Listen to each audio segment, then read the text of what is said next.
Ooh. Oh, brilliant. Oh, sorry viewer. Hello viewer anyway, just a bit of light reading. Welcome back to 54A. Sitting down in the comfy chair. I've got 10 questions to answer. There's a few turners and woodworkers have got together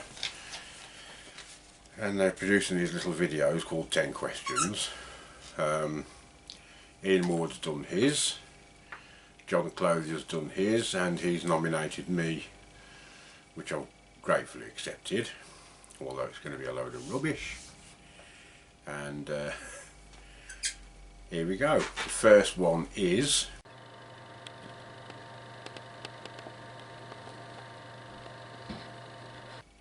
right.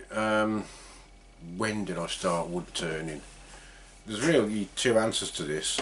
About 8 or 9 years ago, in my little tumble down shed, which was so damp it was unbelievable, and I had I bought one of these little, what I call supermarket specials,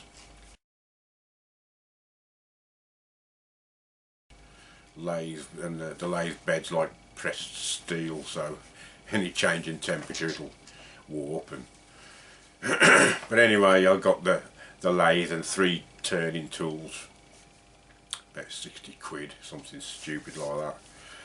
And I had a go and I made sort of bowl and a goblet, I think, and that was about it. And then I realised wood was really expensive and I never had any source of wood, and nobody to give me pieces of wood or do me a deal on a piece of wood. And so I packed a lot up and sold it. And it wasn't until about 2.5 years ago now that I took up the hobby again, which leads on to the second question.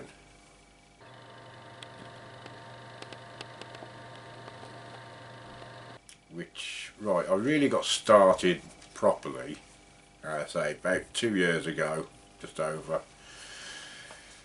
And because of that cheap lathe that I'd had a few years previously, it had planted that seed in my head, that wood turning. I really want to have a go at it one day when I'm in a bit more of a better position to buy a better piece of equipment to start with. And so I started watching a few videos, and of course Mr. Walt pops his ugly head up, and I learned quite a lot from watching him. And a few across the pond as well, over in America and Canada, but mainly Mike, to be honest. He's the one that got me going, and I was commenting on 1 or 2 of his videos and thanking him, and he did actually say, you know, have a go. And by this time I'd done a little bit of research and begged the wife to open her purse, and I bought myself a little Axminster Hobby 1218 VS lathe, and I'm well pleased with that, I tell you. Cracking little lathe. I bought a few decent tools. The rest of the shed was pretty empty. I had a tiny little tabletop bandsaw and a chop saw. That was about it really. But this little lathe, and I managed to get some wood, and I started. And then I thought, why don't I video it? My journey really through wood turning. As I'm learning, other people can watch me learning. So I got myself the same camcorder as I'm still using, and sat in front of it, and it was awful. If you ever go back to my first video and it's really bad, and you know, hello, I'm so embarrassed, and showed people around the workshop. But I thought, like I say, it's a learning curve for me, so maybe I'll improve as I'm learning about wood turning. And that's how it all started, really. I think the embarrassment was maybe I'm talking to quite a few people, and after a few videos the hello viewer bit came in. I thought, well, if I just imagine myself talking to one person, it's a lot easier, and that's where that came from. So that's how I got started, and there's been many changes in 54A since. It's called 54A, by the way, because we live at number 54. So with 54A's in the back garden, the 54, simple as that. So that's how I really got started, and haven't looked back since.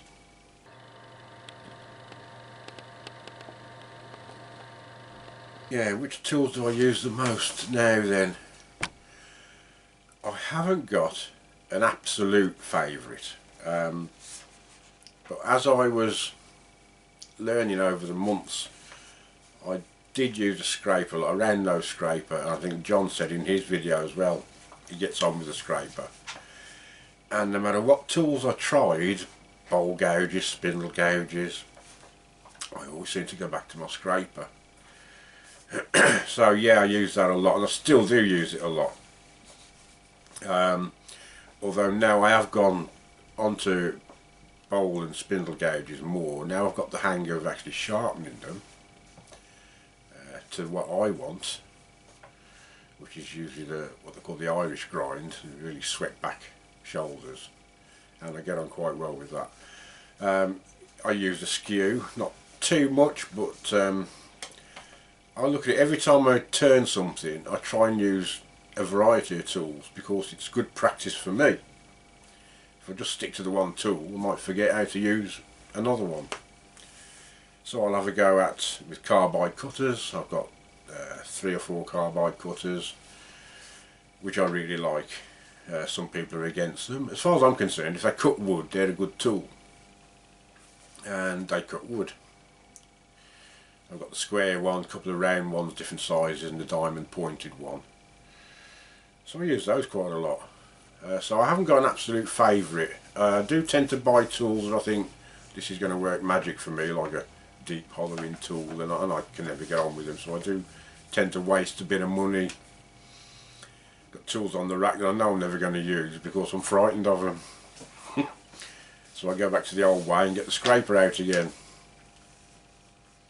So that's it. That's the answer to that question. No particular favourite at all. I like to use as many as I can because it's good practice for me.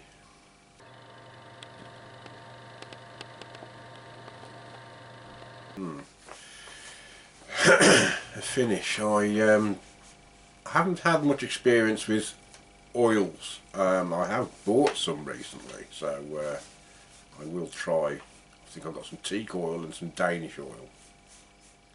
So I'm going to start giving those things a try. But I used to use the Chestnut Wood Wax 22, a good standard finish, and again I think I got that from Mike because that's what he was using at the time. Well, I'll give that a go, and get a perfectly good finish with it, quite pleased. Then of course the Hampshire Sheen range came out, and there's some good stuff there. Now I like shiny, I must admit. I do like a shiny finish, but it all depends on the wood, on the piece you're making. And recently I've done 1 or 2 pieces that don't need to be glossy. The massive platter that I did, so 18-inch platter come dish, did that a month or 2 ago. It would have looked just wrong being glossy. So I use the Hampshire Sheen original on it. Just gives that lovely little sheen, which is where the name comes from, not the first thing he made. And it looks right for that actual piece. A big glossy dish or platter wouldn't look right. So there's various finishes for various woods, suit various finishes, you know. So a highly patterned wood, maybe you would want a different kind of finish on it. But so I am experimenting lately with glossy versus a sheen, and I will have a go with some oils and maybe just put a bit of Hampshire Sheen Original over the top. It's something I'm always willing to try, new products, but that's where I am at the moment. So again, no real preference. Excuse me. It all depends what I'm making.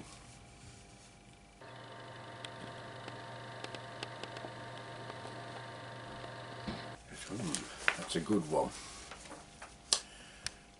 This year there's two things I'd like to achieve. One might sound a bit soppy, but I better give her a mention.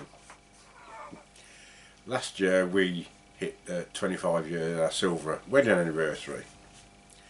So one of my ambitions this year is to get to 26 years. And I think that's quite achievable because it's only 4 months away now to our 26th anniversary. So that's always an ambition, to get to the next one. As for wood turning, I think I would love to try and develop a little website for 54A.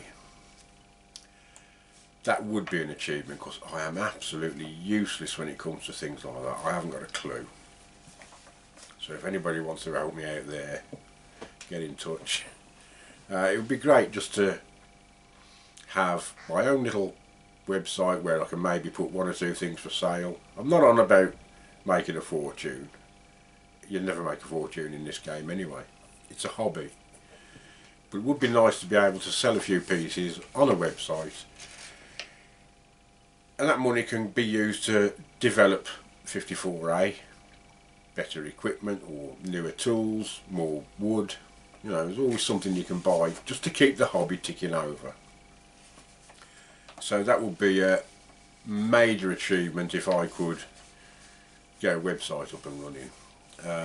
So I love gadgets, and I'm always buying things thinking, oh, I'm going to really enjoy playing with this, and then I haven't got a clue how to do it. Last year I bought a laser engraver. Great, I'm making my own little logos and put them in the bottom of all my bowls and whatever. And after a couple of months it stopped working. So I thought, well, the obvious thing is the circuit board's obviously kaput. I managed to source another one, replace the circuit board, still doesn't work. So that's just sitting there in my office gathering dust. Now I've gone and ordered a 3D printer, which should be here in a couple of days. I don't know why, it's just a gadget. I'll probably make one or two things out of it and tell you it's the best thing since sliced bread, and then it'll just gather dust for the next few months. So I suppose another achievement would be to learn a bit more about the things that I buy. Typical bloke, you know, open the box, throw the instructions out the door. So those are my achievements I would like to achieve for the coming year.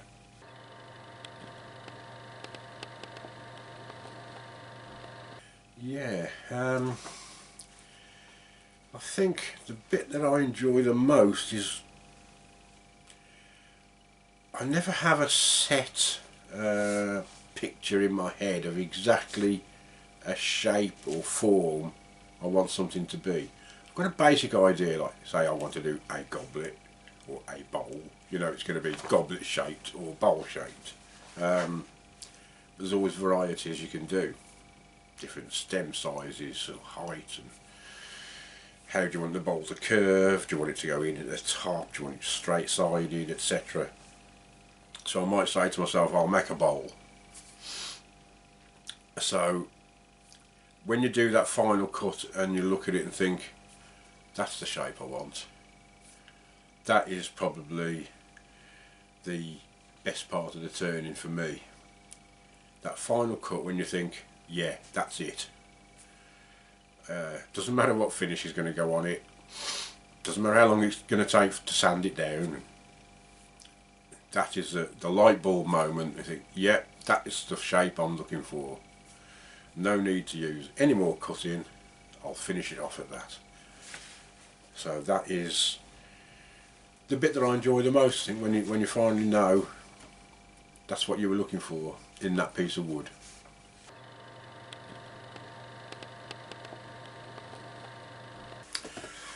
Yeah, the favourite piece I have turned. Now that's should be quite a difficult one, because every time I make something it becomes my favourite piece. Oh, that's better than the last thing I did. So for those few days or week or whatever, that's my favourite piece, and then I'll go and turn something else and I'll think, oh, I like this bit even better. This is my new favourite piece. So it's really difficult to choose out of all the things I've done. I like the iridescent bowl that I did a few months ago. Yeah, I'm really happy with that. But I think my very favourite piece, and this is for purely personal reasons, I made quite a tall, thin poppy vase for my mum. She bought one of the ceramic poppies from the Tower of London display and wanted something to put it in, so I made this Barrow vase. Very simple, but that's a reminder of my dad. So that is a very special piece. That's got to be my favourite piece of all time, because every time I go to visit my mum I see the vase and a photo of my dad by it, so there you go.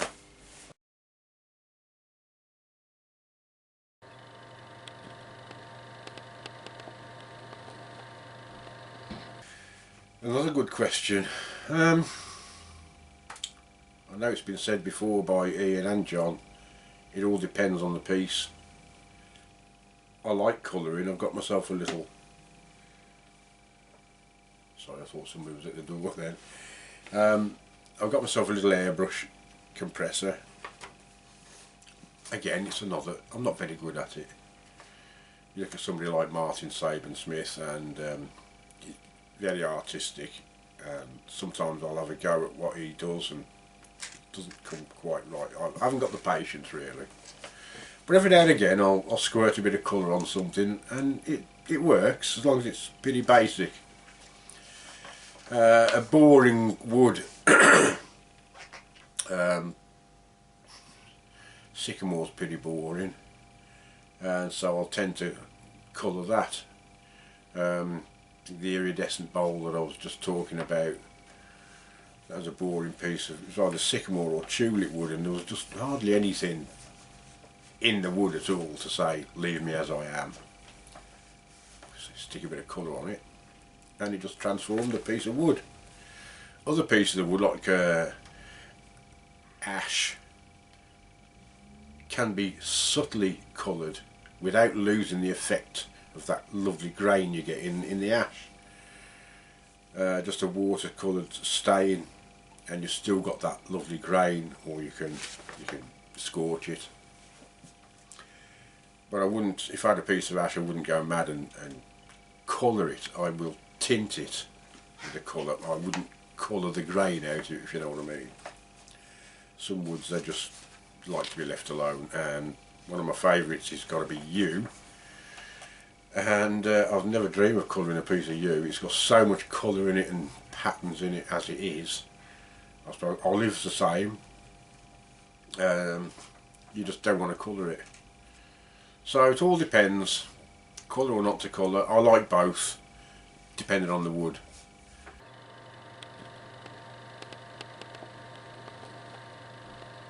Yeah, why did I start a YouTube channel? I think what I've said earlier is because I wanted to show people my learning journey. That didn't seem to last long, that sort of idea.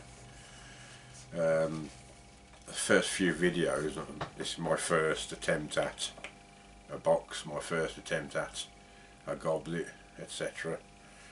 Then I started doing a bit more experimenting, segmenting, the dreaded pencils, you know. Oh dear, I still get people responding to that pencil bowl that I did, and it's at about 1.25 million views now, and I still get people asking if I want to sell it, and I haven't got it anymore. It went the day after I made it. A member of the family's got it. So the reason I started a YouTube channel was initially just to show people a total beginner's journey into this wonderful hobby, and it's just gone mental since, which I don't mind. If people want to watch me make a fool of myself sometimes, that's fine, that's what I'm here for. It can be a very serious hobby, but I do like to inject a little bit of humour now and again, and people seem to like it. People also seem to like it when I drag the wife in, although she hates being on the camera. But that's why I started it, basically to show people my journey from the beginning, but I'm afraid that didn't last very long.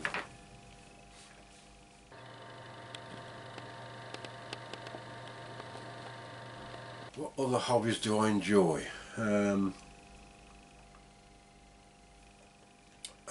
Let me think. I used to be into model making. I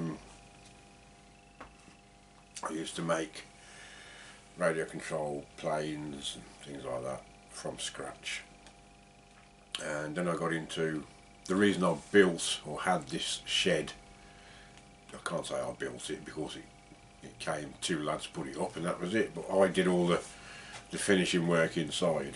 And the reason I got this shed, A, my old one was falling down, and B, I wanted a nice warm place I could build my boats. Started getting into boat building, and so I insulated this from top to bottom, got myself a nice bench in where I could sit down and work on my boat. I had a little bandsaw, little Delta I think it was, little tiny little tabletop bandsaw to cut all my little parts out, a little scroll saw I had, and I had masses of space in this shed until I got a lathe and a bigger chop saw and a bigger bandsaw and a grinder and a table saw and extractors, and I've just got no room anymore to build my boats. But I don't think I've touched a boat now for, well, since I started wood turning. At the back of me used to be a half finished model of the Cutty Sark, which I was working on when I started wood turning, and that's been confined to a storage bin outside now. It's perfectly safe and dry, but it was just gathering dust. I did a couple of HMS Victories. I've done a Titanic. If I can find some photos, I'll put some up in a minute. Those kind of things I really enjoy.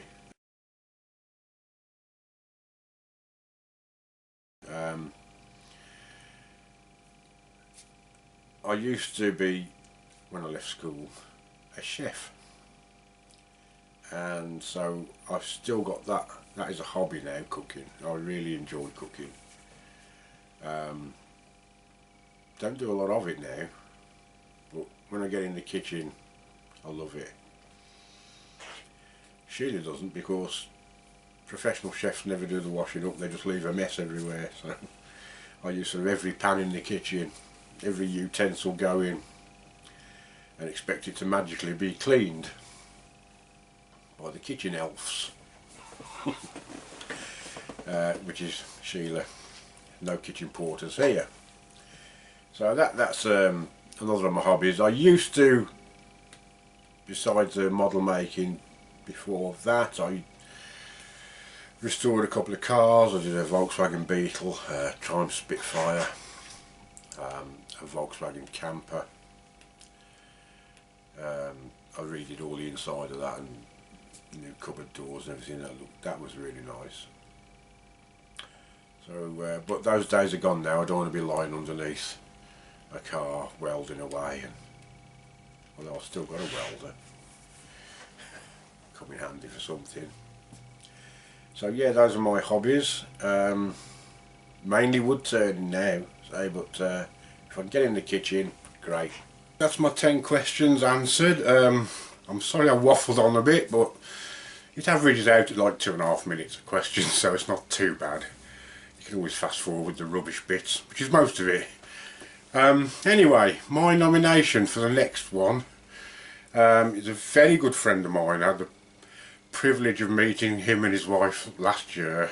Me and Sheila met them last year, and his name is Bram Sharp, the Wades Mill wood turner.